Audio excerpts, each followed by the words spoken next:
Welcome to New York Hay Sales Studios here in Earlville, New York.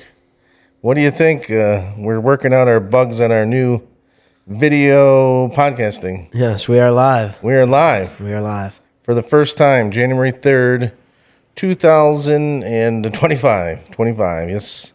We've been working on this for a bit, and we've been dragging our feet for a bit. So we figured it's time to pull the trigger, otherwise we'll never get it done. Right, Ed? Yep, today's the day. Today's the day. So we figured we'd start this podcast, video cast series and talk a little bit about how we got into farming. As you can see, our video podcast is about farming, friends, and I don't like the start of it. We'll cut. That sort of sucked a bit. Yep, post it.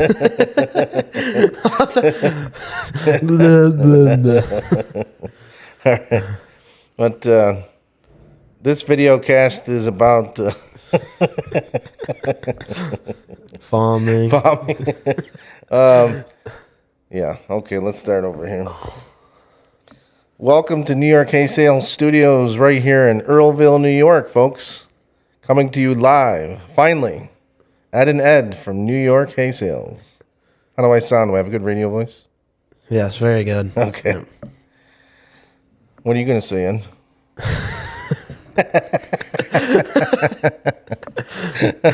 Hot in here. Anyways, welcome to the God. Oh man. Okay, 1, 2, 3. Someone get Trev. Oh dear. All right, Ed, we're live. We are live. New York Hay Sales Studio. Right here in Earlville, New York. Welcome, everyone. We're excited to bring this video cast to you. And so you can learn a little bit about New York Hay Sales. We want to talk about farming. We want to talk about family. We want to talk about friends. Yep. How we got here. Yes, how we got here and how they all integrate. And it's we're gonna try to have fun. We're certainly not professional. What would you call professional recorders? But we're gonna have some fun, and you guys can learn about us and our farm. And we're also gonna have guests in to talk about everything that's related to farming, family, and friends. So if you want to be on our video cast, you can hit us up online at nyhay.com, or you can email ed3@nyhay.com or ed@nyhay.com. So it all started really back in 2012. I had the itch to start farming. My entire life, I grew up working in my dad's business, selling office equipment, copiers, postage meters, in central New York, from Syracuse, New York to Albany, and really worked in a suit and tie every day. Had a lot of great customers, had a lot of great staff. We built a great business. We had a great team. But I guess I wanted something else. I guess I wanted to get my hands dirty. Always liked to hunt and fish and four-wheel and snowmobile. And the boys were, how old were you in 2012, Ed? That makes you... I was 8. About 8, right? 8. Yeah, and Charlie was...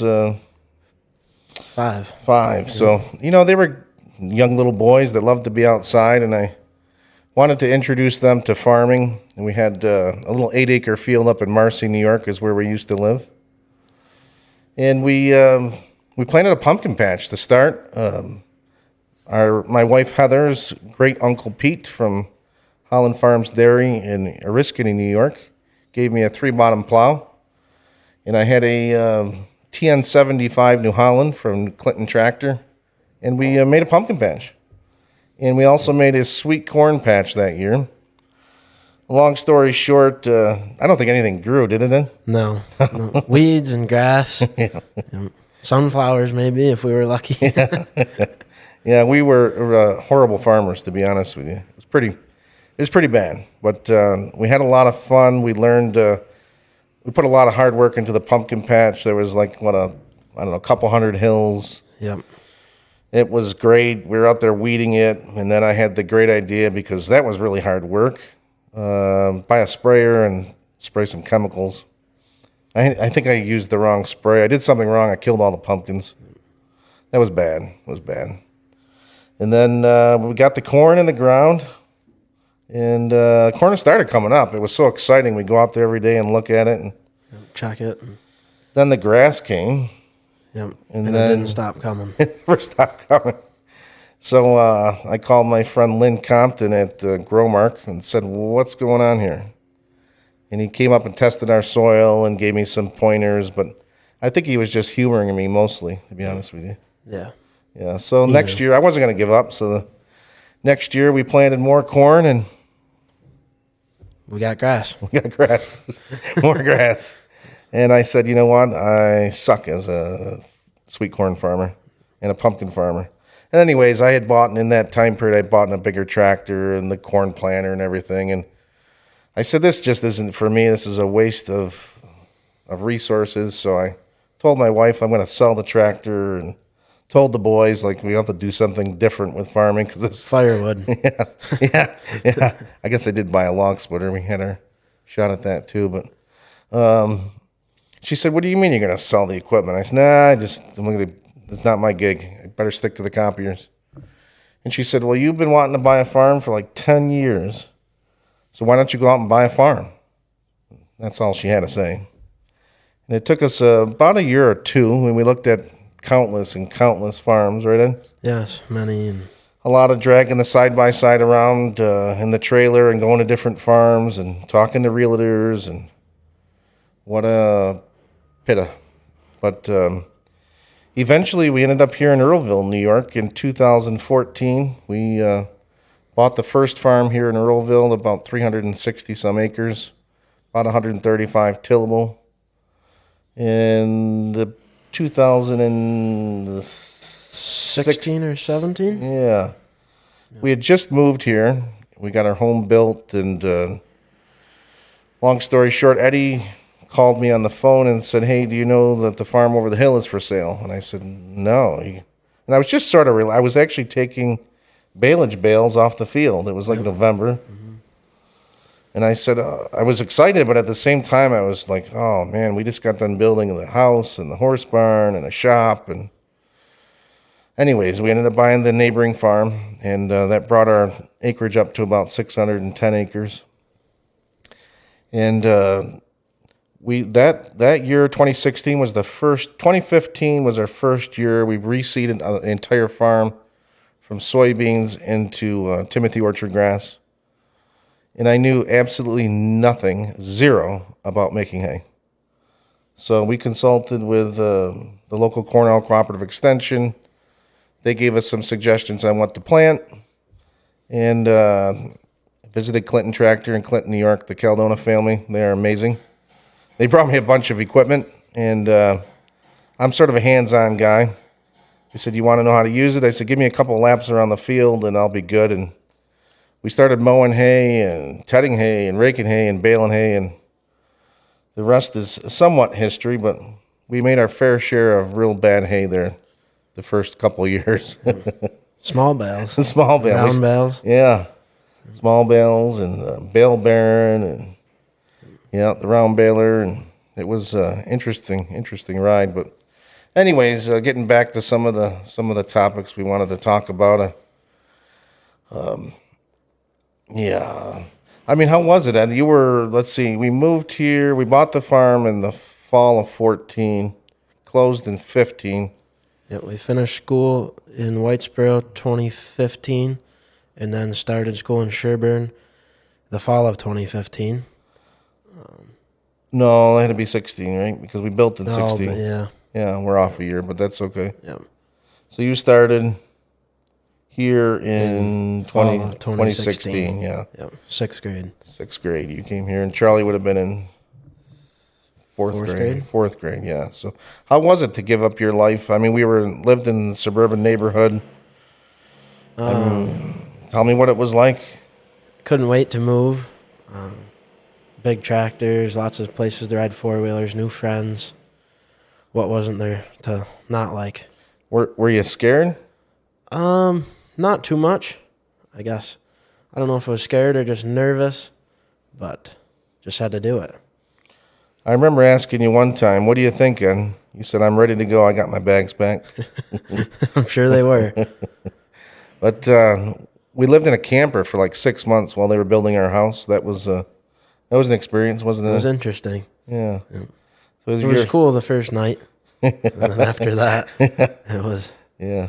living in a camper. Yeah. Your first day of school in Sherburne, Earlville was a school bus picked you up at a camper. Yep.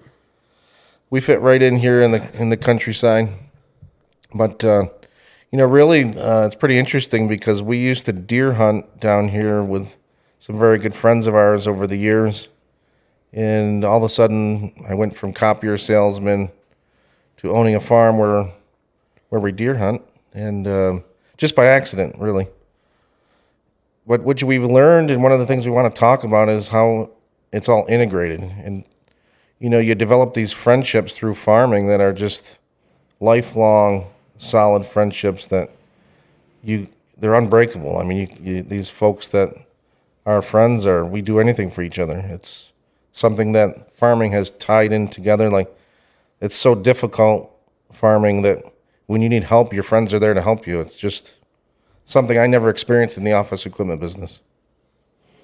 Everyone experiences the same troubles and Yeah, that's right. That's right. isn't afraid to help. That's right. Yeah, it's really interesting. Like, you don't see that and I guess in more of a suburban neighborhood or in the city. City folk, I guess, as some would consider us from the big city of Utica, New York, or the outskirts of it, but it really isn't a big city. But it's definitely a lot different than Earlville, New York, where there's one street light.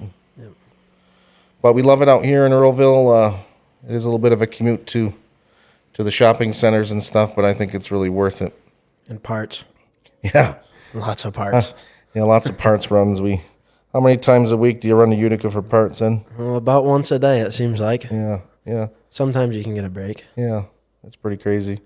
But, my wife, Heather, which we'll get her on one of these podcasts, she was very instrumental in encouraging us to do this farming thing that we really wanted to do.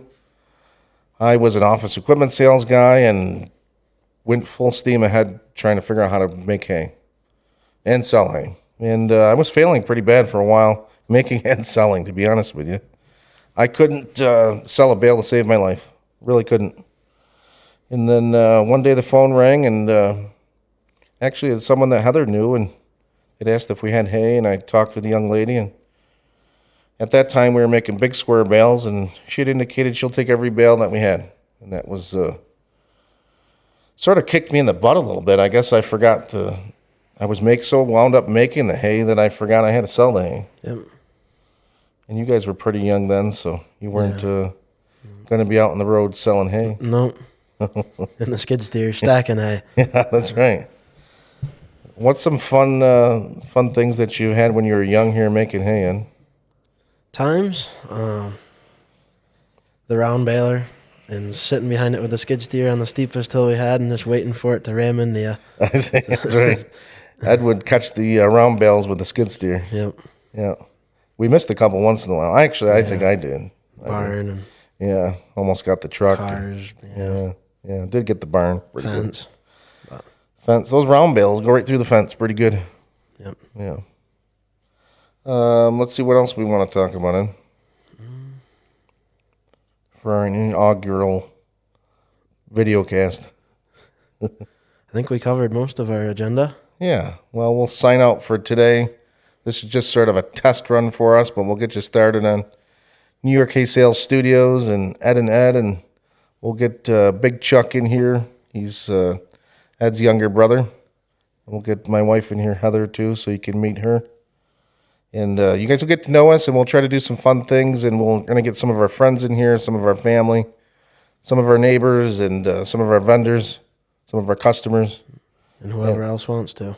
Yeah. So if you are interested in being on the New York Hay Sales podcast, just hit us up at ed@nyhay.com or nyhay.com. there you go. Until next time, see ya. See ya.